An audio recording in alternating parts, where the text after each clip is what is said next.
Court বলছে যে যেহেতু রাষ্ট্রযন্ত্র এখানে সর্বোচ্চ চেষ্টা দিয়ে তাদের আইনশৃঙ্খলা পরিস্থিতি নিয়ন্ত্রণে রাখছে, এটা আসলে ধন্যবাদ পাওয়ার যোগ্য। বিদেশে যতই প্রোপাগান্ডা ছড়ানো হোক, আমরা সবাই জানি সত্যটা কি, যে আমাদের দেশে কোনো সংখ্যালঘু বা কেউ তাদের কোনো রকমের ভয় থাকার কোনো কারণ নেই। বিভাজন তৈরি করে আবারও ফিরে আসার চেষ্টায় পতিত স্বৈরাচারীরা, ষড়যন্ত্র মোকাবেলায় সজাগ থাকার আহ্বান রাজনীতিকদের।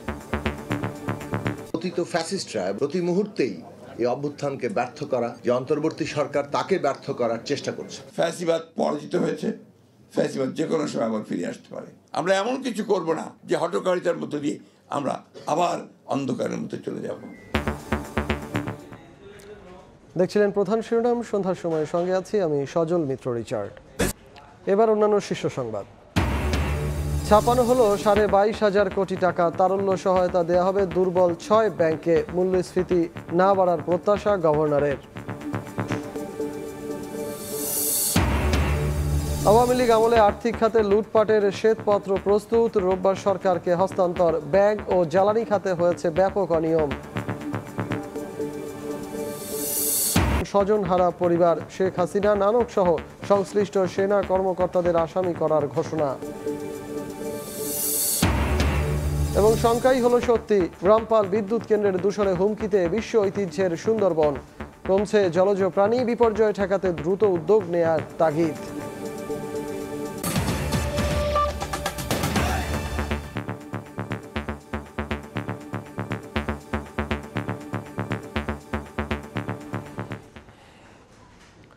চিন্ময়কে গ্রেফতার ও আইনজীবী হত্যার পর ইসকন ইস্যুতে কঠোর অবস্থানে সরকার। এই ঘটনায় এখন পর্যন্ত 3টি মামলায় গ্রেফতার হয়েছে অন্তত 33 জন। আসামিদের ধরতে টপ প্রায়োরিটি দিয়ে কাজ করছে আইন শৃঙ্খলা বাহিনী। সরকারের এসব পদক্ষেপের কথা হাইকোর্টকে জানিয়েছে রাষ্ট্রপক্ষ। হাইকোর্ট বলেছেন, ইসকন নিষিদ্ধ হবে কিনা সিদ্ধান্ত নেবে সরকার, এক্ষেত্রে আদালতের হস্তক্ষেপ করা উচিত হবে না। ইসকনের বিষয়ে সরকারের অবস্থান কি বুধবার রাষ্ট্রপক্ষের কাছে জানতে চান দেশের সর্বোচ্চ আদালত। চট্টগ্রামের আইনজীবী সাইফুল ইসলাম আলিফ হত্যা সহ সাম্প্রতিক বিষয়ে সরকার কি পদক্ষেপ নিয়েছে তাও জানাতে বলা হয়। বৃহস্পতিবার রাষ্ট্রপক্ষের আইনজীবী আদালতকে জানান, আলিফ হত্যার ঘটনায় 3টি মামলা হয়েছে, গ্রেফতার করা হয়েছে বেশ কয়েকজনকে। ইসকন ইস্যুতে সরকার কঠোর বলেও জানানো হয়। এ সময় উচ্চ আদালত বলেন, ইসকন নিষিদ্ধ হবে কিনা সেটি সরকারের নীতিগত সিদ্ধান্ত, আদালতের হস্তক্ষেপ করা ঠিক হবে না। আদালতের আদেশে আমরা খুবই সন্তুষ্ট। কোর্ট বলছে যে যেহেতু রাষ্ট্রযন্ত্র এখানে সর্বোচ্চ চেষ্টা দিয়ে তাদের আইনশৃঙ্খলা পরিস্থিতি নিয়ন্ত্রণে রাখছে, এটা আসলে ধন্যবাদ পাওয়ার যোগ্য। বিদেশে যতই প্রোপাগান্ডা ছড়ানো হোক, আমরা সবাই জানি সত্যটা কি, যে আমাদের দেশে কোনো সংখ্যালঘু বা কেউ তাদের কোনো রকমের ভয় থাকার কোনো কারণ নেই। রিপাবলিক টিভিতে কিছু বললেই সেটি সত্য নয়। এদিন সুপ্রিম কোর্ট আইনজীবী সমিতিতে এক ব্রিফিংয়ে সমিতির ভারপ্রাপ্ত সেক্রেটারি মাহফুজুর রহমান মিলন বলেন, ক্ষমতাচ্যুত আওয়ামী লীগ ইসকনে ভর করেছে, নিষিদ্ধ করাই একমাত্র সমাধান। ইসকন যে শুধুমাত্র উগ্রবাদী কাজ করছে তা না, ইসকনকেও ব্যবহার করে দেখা যাচ্ছে যে দোসর যারা আছে, ফ্যাসিস্ট যারা আছে, তারাও কিন্তু এটার সাথে যুক্ত হয়ে ইসকনের নাম ব্যবহার করে, ইসকন এবং ইসকনের সাথে একসাথে নাম ব্যবহার করে তারা কিন্তু এই ধরনের কর্মকাণ্ড চালাচ্ছে। ইভেন আমরা এটাও দেখেছি, ইসকনের একটা সমাবেশ হচ্ছে, সেখান থেকে জয় বাংলা বলে কিন্তু আপনার স্লোগান দেওয়া হচ্ছে। ইসকন ইস্যুতে পরিকল্পিতভাবে বিভাজন তৈরির পায়তারা চলছে, এমন মন্তব্য করে বিএনপি মহাসচিব বলেছেন, দেশকে অস্থিতিশীল করে ফিরে আসার চেষ্টা করছে পতিত স্বৈরাচারীরা। এদিকে দেশ বিরোধী ষড়যন্ত্র রুখতে সবাইকে সজাগ থাকার আহ্বান জানিয়েছেন গণতন্ত্র মঞ্চের নেতারা। এবার আলোচনায় ইসকন ইস্যু, রাজনৈতিক দলের নেতাদের বক্তব্যে উঠে আসছে নানা শঙ্কার কথা। বৃহস্পতিবার জাতীয় প্রেস ক্লাবে এক সেমিনারে গণতন্ত্র মঞ্চের নেতারা বলেন, বর্তমান সরকার ও রাষ্ট্রকে ব্যর্থ করতে পতিত স্বৈরাচার দেশি বিদেশি দোসরদের নিয়ে এখনো অপচেষ্টা চালিয়ে যাচ্ছে। পতিত ফ্যাসিস্টরা এবং তাদের দেশি বিদেশি দোসররা প্রতি মুহূর্তেই এই অভ্যুত্থানকে ব্যর্থ করা, অভ্যুত্থানের উপর দাঁড়িয়ে থাকা যে অন্তর্বর্তী সরকার তাকে ব্যর্থ করার চেষ্টা করছে। যেটা একটা উস্কানি ছিল, একটা ধর্মের নামে, সম্প্রদায়ের নামে একটা ধর্মীয় দাঙ্গা বাঁধানোর জন্য, যেখানে অনেকে অপেক্ষা করছিল চট্টগ্রামের লক্ষ লক্ষ মানুষ সমমর্মিতা সম্প্রীতির মধ্য দিয়ে নতুন একটা উদাহরণ আমরা তৈরি করেছি। অনুষ্ঠানে বিএনপি মহাসচিব বলেন, ইসকন ইস্যুতে বিভাজন তৈরি করে পরিকল্পিতভাবে দেশকে অস্থিতিশীল করার ষড়যন্ত্র চলছে। ভারতবর্ষের মিডিয়ার বিষয়গুলো দেখতে পাই। কাল রাতেই আমাকে কয়েকজন ফোন দিয়েছেন, তাদের একটাই মাত্র লক্ষ্য, প্রশ্ন যে ইসকনের ব্যাপারে আপনারা কি করছেন। এই প্রশ্নটা উদ্দেশ্য প্রণোদিত একটা অবস্থা তারা তৈরি করতে চায়। সেই অবস্থা নিয়ে প্রথমবার ফেল করেছে, এখন আবার নতুন করে আবার সেই অবস্থা তৈরি করতে চায়। এদিকে নোয়াবের মতবিনিময় সভায় অংশ নিয়ে মির্জা ফখরুল বলেন, নৈরাজ্য সৃষ্টি করে হঠকারী কর্মকাণ্ড করলে দেশ আবারও সংকটে পড়বে। পরাজিত ফ্যাসিস্ট যে পালিয়ে গেছে ভারতে এবং বেশ নিরাপদ আশ্রয়ই আছে, সেখান থেকে কল কাটিয়ে নাড়ছে যে বাংলাদেশের এই যে গণতন্ত্রের সম্ভাবনা সৃষ্টি হয়েছে, এটাকে নস্যাৎ করে দেওয়ার জন্য। দেশবিরোধী ষড়যন্ত্র মোকাবেলায় জাতীয় ঐক্যের ডাক দেন বিএনপি মহাসচিব। আহমেদ সালেহিন, সময় সংবাদ, ঢাকা। স্বৈরাচারের বিদায়ের পর এবার সবাইকে নিয়ে দেশ গড়ার পালা। বিকেলে লালমনিরহাটে বড়বাড়ি মাঠে শহীদ জিয়া স্মৃতি ফুটবল টুর্নামেন্টের অনুষ্ঠানে ভার্চুয়ালি কথা বলেন বিএনপির ভারপ্রাপ্ত চেয়ারম্যান তারেক রহমান। তিনি বলেন, শুধু ডাক্তার ইঞ্জিনিয়ার নয়, ভালো খেলোয়াড় ও সংস্কৃতি কর্মীও তৈরি করতে হবে। একটি কথা আমি আপনাদের সামনে আজকে তুলে ধরতে চাই। আমরা স্বৈরাচার মুক্ত করেছি দেশের মানুষ স্বৈরাচারকে বিদায় করেছে এই দেশ থেকে। এখন সামনের দিনে হচ্ছে দেশ গড়ার পালা। বাংলাদেশ জাতীয়তাবাদী দল সরকার গঠনে সক্ষম হলে দেশের মানুষের ভিতর থেকে, ভবিষ্যৎ প্রজন্মের ভিতর থেকে যাতে আমরা প্রফেশনাল খেলোয়াড়, প্রফেশনাল সাংস্কৃতিক কর্মীও গড়ে তুলতে পারি, সেই লক্ষ্যে যাতে আমরা সফল হতে পারি, সেই প্রত্যাশা আমি আপনাদের সকলকে সাথে নিয়ে সেই প্রত্যাশা রাখতে চাই। জুলাই গণঅভ্যুত্থানে শহীদ আবু সাঈদ পরিবারের সদস্যদের হাতে আবু সাঈদ ফাউন্ডেশনের সনদ তুলে দিলেন প্রধান উপদেষ্টা ডক্টর মোহাম্মদ ইউনূস। দুপুরে প্রধান উপদেষ্টার তেজগাঁও কার্যালয়ে এই সনদ গ্রহণ করেন আবু সাঈদের বাবা মকবুল হোসেন। এ সময় শহীদ আবু সাঈদের পরিবারকে সব ধরনের সহায়তার আশ্বাস দেন প্রধান উপদেষ্টা। তাকে রংপুরের একজন উপদেষ্টা হিসেবেও বিবেচনা করতে বলেন।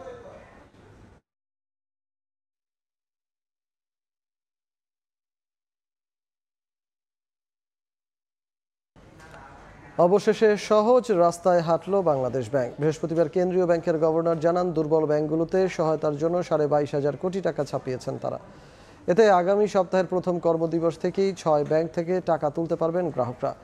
গভর্নর আহসান এইচ মনসুরের প্রত্যাশা, টাকা ছাপানো হলেও মূল্যস্ফীতি বাড়বে না।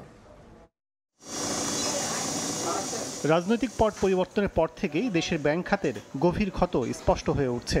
সংকট সমাধানে দুর্বল ব্যাংকগুলোকে সবল করার চেষ্টা করছে বাংলাদেশ ব্যাংক। এজন্য টাকা ছাপানোর পথে হাঁটবেন না বলে বারবার জানিয়েছিলেন গভর্নর। তবে শেষ পর্যন্ত কথা রক্ষা করতে পারলেন না তিনি। টাকা ছাপিয়েই ন্যাশনাল সোশ্যাল ইসলামী, ফার্স্ট সিকিউরিটি ও এক্সিম ব্যাংক সহ 6টি ব্যাংকে 22,500 কোটি টাকা তারল্য সহায়তা দিলেন। রোববার থেকে এসব ব্যাংকে চাহিদা অনুযায়ী টাকা তুলতে পারবেন গ্রাহকরা। বৃহস্পতিবার বাংলাদেশ ব্যাংকে আয়োজিত সংবাদ সম্মেলনে এসব জানান গভর্নর আহসান এইচ মনসুর। ইতিমধ্যেই 22,000 কোটি টাকার উপর আমরা দিয়েছি এবং আমরা মনে করি যে এটাই যথেষ্ট হবে, প্রয়োজনে আরও দেওয়া যাবে, কোনো অসুবিধা নেই। গ্রাহকদের বলবো, আপনাদের টাকা নিরাপদ জায়গায় আছে, নিশ্চিন্তে থাকুন, এটা নিয়ে মাথা ব্যথা আমাদের, আমরা এটাকে সলভ করব। তিনি জানান, যে পরিমাণ টাকা ছাপানো হচ্ছে সেই পরিমাণ অর্থ বাজার থেকে তুলেও নেবে কেন্দ্রীয় ব্যাংক, এতে করে বাড়বে না মূল্যস্ফীতি। এ সময় তিনি খেলাপি ঋণের বিরুদ্ধেও কঠোরতার কথা জানান।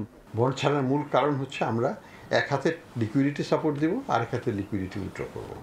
আমাদের বাজারের যে তারল্য, সেটাকে কিন্তু আমরা, যেটাকে আমরা বলি যে টাইট মনিটারি পলিসি, সেটাই রাখবো। সামগ্রিকভাবে অর্থনৈতিক ভারসাম্যটা থাকে, লিকুইডিটিটা ঠিক থাকে, আমাদের যে মূল্যস্ফীতিকে নিয়ন্ত্রণ রাখার জন্য যে আমাদের যে প্রচেষ্টা, সেটা ক্ষেত্রে কিন্তু আমরা পিছিয়ে যাচ্ছি না।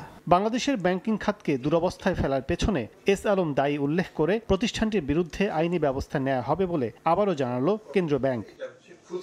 কাজল আব্দুল্লাহ, সময় সংবাদ, ঢাকা। আওয়ামী লীগ আমলে আর্থিক খাতে লুটপাটের শ্বেতপত্র প্রস্তুত। সোমবার ফিরিস্তি তুলে ধরবে অন্তর্বর্তী সরকার। এর আগে রোববার প্রধান উপদেষ্টার কাছে প্রতিবেদন তুলে দেবে অর্থনীতি সংক্রান্ত শ্বেতপত্র কমিটি। ডক্টর দেবপ্রিয় ভট্টাচার্য জানান, ব্যাংক ও জ্বালানি খাতে বড় ধরনের অনিয়ম পেয়েছেন তারা। সংসদ সদস্যদের ইচ্ছে পূরণে যত্রতত্র অপ্রয়োজনীয় প্রকল্প গ্রহণ, দরপত্র নিয়ন্ত্রণ কিংবা দরপত্র ছাড়াই প্রকল্পের অনুমোদন, অস্বাভাবিক ব্যয় বৃদ্ধি, আরও আছে প্রকল্পের টাকায় বিদেশ ভ্রমণ। গেল 15 বছরে তৎকালীন আওয়ামী লীগ সরকারের প্রকল্পের নামে বেপরোয়া দুর্নীতিতে বিপর্যস্ত হয়ে পড়ে দেশের অর্থনীতি।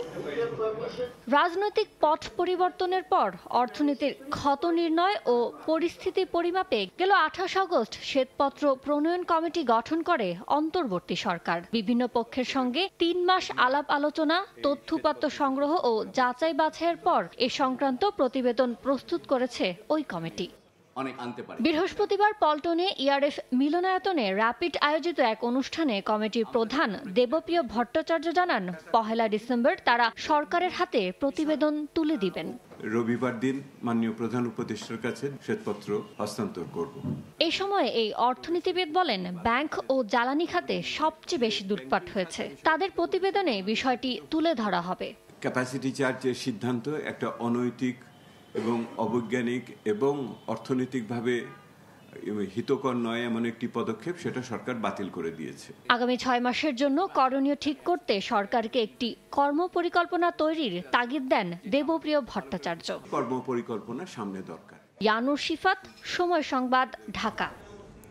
পিলখানা হত্যার বিচারে আন্তর্জাতিক অপরাধ ট্রাইব্যুনালে মামলা করবেন স্বজনহারা পরিবার। শেখ হাসিনা, শেখ সেলিম, নানক, তাপস সহ সংশ্লিষ্ট সেনা কর্মকর্তাদের আসামি করার ঘোষণা দিয়েছেন তারা। নিহত কর্মকর্তাদের স্বজনদের অভিযোগ, এই হত্যাকাণ্ডকে বিদ্রোহের নাম দিয়ে নানানভাবে ধামাচাপার চেষ্টা করেছিল তৎকালীন সরকার। হত্যাকাণ্ড নিয়ে হওয়া সব তদন্ত প্রতিবেদন জনগণের সামনে আনার দাবিও তাদের। বিটার শহীদ অফিসার ও 2024 জুলাই আন্দোলনে শহীদদের পরিবারকে যথাযথ সুযোগ সুবিধা দিতে হবে। এই বছর আমরা কিন্তু অনেক আশা করেছিলাম সরকার বদলের পর। বৃহস্পতিবার দুপুরে রাজধানীর মহাখালী রাওয়া ক্লাবে সংবাদ সম্মেলন করেন শহীদ পরিবারের সদস্যরা। তাদের দাবি, সেদিনের হত্যাকাণ্ড ছিল পরিকল্পিতভাবে হত্যা করেছে স্বৈরাচারী খুনি শেখ হাসিনা। ইন্ডিয়ার সরাসরি পরিকল্পনা। সরকারের কাছে নতুনভাবে তদন্ত শুরু করে বিচার করার প্রতিশ্রুতি তার অগ্রগতি সম্পর্কে জানতে চাই। এই 57 জন অফিসারকে যাতে এই রাষ্ট্র, এই দেশ দেশপ্রেমিকের মর্যাদা দেয়। শিগগিরই পিলখানা হত্যার বিচারে আন্তর্জাতিক অপরাধ ট্রাইব্যুনালে মামলা করবেন স্বজনহারা পরিবার। আসামি করা হবে শেখ হাসিনা সহ আওয়ামী লীগ সরকারের সংশ্লিষ্ট নেতাদের। আইসিটি ট্রাইব্যুনালে আমরা কমপ্লেইন ফাইল করব। শেখ তাপস, শেখ সেলিম, জাহাঙ্গীর কবির নানক, মির্জা আজম সহ তৎকালীন প্রধানমন্ত্রী শেখ হাসিনা, ওনার বিরুদ্ধে ওনাকে আমরা অ্যাকিউজ করব। এ সময় পিলখানা হত্যাকাণ্ডের বিষয়টি পাঠ্য বইয়ে অন্তর্ভুক্ত করা এবং 25 ফেব্রুয়ারিকে শহীদ দিবস ঘোষণা সহ 5 দফা দাবি জানান শহীদ পরিবারের সদস্যরা। তুষার আহমেদ ইমন, সময় সংবাদ, ঢাকা। কৃষি গবেষণা নেতিবাচক ফলাফল আর পরিবেশবাদীদের প্রতিবাদ সত্ত্বেও নির্মাণ করা হয়েছে রামপাল তাপবিদ্যুৎ কেন্দ্র। এই স্থাপনাই এখন সুন্দরবনের জন্য বড় হুমকি হয়ে উঠেছে। নির্মাণের আগে যে আশঙ্কা গবেষকরা করেছিলেন, বাস্তবে এখন তার চেয়ে বেশি ক্ষতি হচ্ছে। Centre for environmental and geographic information services দ্বারা পরিচালিত মূল্যায়নে এ তথ্য উঠে এসেছে। আব্দুল্লাহ আল মামুন রুবেলের রিপোর্ট। নির্মাণের আগে থেকেই বিতর্ক ছিল বাগেরহাটের রামপাল কয়লাভিত্তিক তাপ বিদ্যুৎ কেন্দ্র নিয়ে। পরিবেশবাদী বিভিন্ন সংগঠনের প্রতিবাদ উপেক্ষা করে সুন্দরবনের কাছে 2016 সালে নির্মাণ কাজ শুরু করে তৎকালীন আওয়ামী লীগ সরকার। 1320 মেগাওয়াট বিদ্যুৎ উৎপাদন ক্ষমতাসম্পন্ন এই কেন্দ্রটি চালু হয় 2022 সালে। পানি সম্পদ মন্ত্রণালয় পরিচালিত প্রতিষ্ঠান centre for environmental and geographic information সার্ভিসেসের গবেষণা প্রতিবেদনে উঠে এসেছে, বিদ্যুৎ কেন্দ্রটি চালুর পর থেকেই জেটি এলাকায় খালাসের জন্য উন্মুক্তভাবে কয়লা রাখায় দূষিত হচ্ছে সুন্দরবন ও এর নদীগুলো। কয়লার ছাই ও নির্গত পানি মিশছে নদীতে, পরিবেশের সঙ্গে মিশছে নাইট্রেট, ফসফেট, পারদ সহ বিভিন্ন ক্ষতিকর রাসায়নিক, যার বিরূপ প্রভাব পড়ছে জলজ ও বনজ জীববৈচিত্র্যের উপর।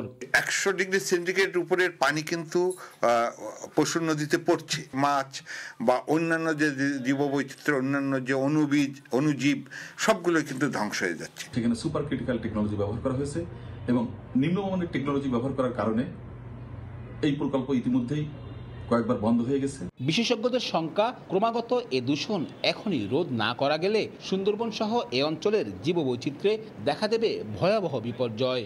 যতটা আমরা অর্থনৈতিকভাবে লাভবান হব, তার চেয়ে অধিক সংখ্যকভাবে আমরা অর্থনৈতিক ক্ষতিগ্রস্ত হব, আমাদের প্রকৃতি ধ্বংস হবে, আমাদের নেচার ধ্বংস হবে। উচ্চাভিলাষী এ প্রকল্প এখনো কোনো লাভের মুখ দেখেনি বলছেন অর্থনীতিবিদ। তবে বন্ধ না করে বিকল্প উপায়ে বিদ্যুৎ কেন্দ্রটি চালু রাখার পরামর্শ তার। এটার বিকল্প কোনোভাবে যদি এটাকে চালু রাখা যায় এবং সেটা যদি বাংলাদেশের অর্থনীতিতে ভালো কোনো প্রভাব রাখতে পারে, আমার মনে হয় সেইভাবে ভেবে দেখা যেতে পারে। 16,000 কোটি টাকা ব্যয়ে নির্মিত রামপাল তাপবিদ্যুৎ কেন্দ্রটি সুন্দরবন থেকে মাত্র 14 কিলোমিটার দূরে। আব্দুল্লাহ আল মামুন রুবেল, সময় সংবাদ, রামপাল, বাগেরহাট। দেখছেন সন্ধ্যার সময়। রাজধানীর মিন্টো রোডে যমুনায় উপদেষ্টা ও প্রেস উইংয়ের ব্রিফ চলছে, সরাসরি চলে যাচ্ছি সেখানে।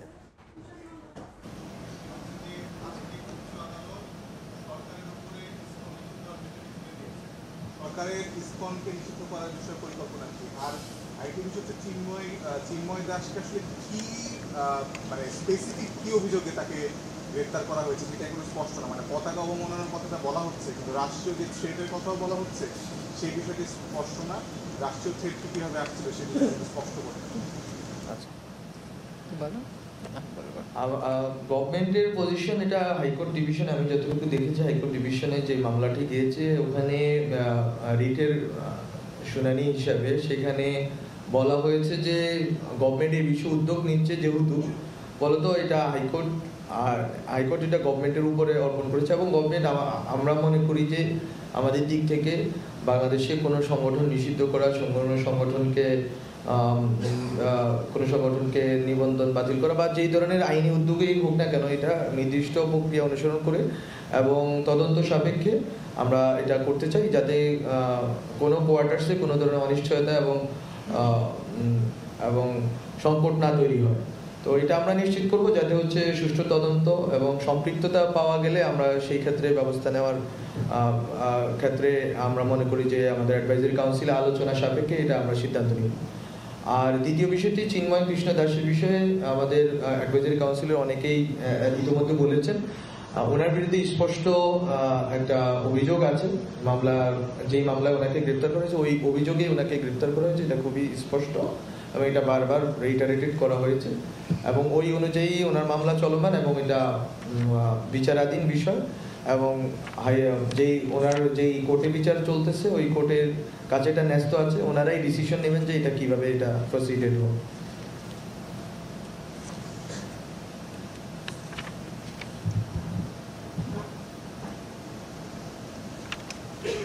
ওকে, জি।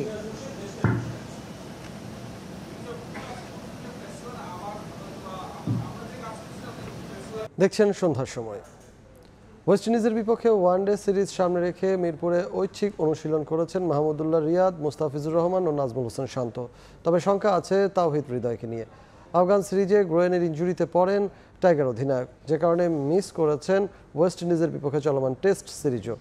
হোম অফ ক্রিকেটের মূল মাঠে রানিং করেছেন শান্ত। বিসিবি সূত্র নিশ্চিত করেছে ওয়ানডে সিরিজের আগেই ফিট হয়ে উঠবেন নিয়মিত অধিনায়ক। শান্ত ছাড়াও এদিন জিম আর রানিং করেছেন রিয়াদ। বগুড়ায় চোট পাওয়া হৃদয়কে ঢাকায় এনে করা হবে এমআরআই। রিপোর্টের ওপর নির্ভর করবে ক্যারিবিয়ান সফরে তার থাকা না থাকা। এ ছিল সন্ধ্যার সময়ের সঙ্গে থাকুন সময়।